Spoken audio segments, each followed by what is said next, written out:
மயிலாடுதுறையில் கள்ளக்குறிச்சி கள்ளச்சாராய மரணங்களுக்கு காரணமான திமுக அரசை கண்டித்து இளைஞர் எழுச்சி படையினர் கண்டன ஆர்ப்பாட்டம் நடைபெற்றது. கள்ளக்குறிச்சியில் கள்ளச்சாராயம் குடித்து 64 பேர் உயிரிழந்துள்ளனர். இதற்கு பல்வேறு அரசியல் கட்சியினர் கண்டனம் தெரிவித்து போராட்டம் நடத்தி வருகின்றனர். இந்த நிலையில் மயிலாடுதுறை தலைமை தபால் நிலையம் முன்பு இளைஞர் எழுச்சி படை சார்பில் கள்ளக்குறிச்சி கள்ளச்சாராய மரணங்களுக்கு காரணமான திமுக அரசை கண்டித்து கண்டன ஆர்ப்பாட்டம் நடைபெற்றது.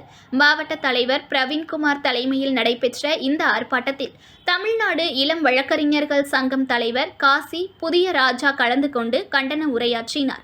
இதில் மாநில பொதுச் செயலாளர்கள், மாநில பொருளாளர்கள், துணை பொதுச் செயலாளர்கள் உள்ளிட்ட நிர்வாகிகள் பலர் கலந்து கொண்டு கண்டன கோஷங்களை எழுப்பினர்.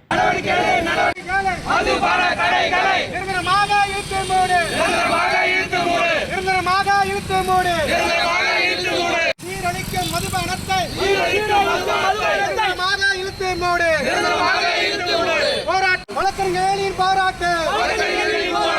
போராட்டம் இது போராட்டம். திமுக அரசு கள்ளக்குறிச்சி கள்ளச்சாராயம்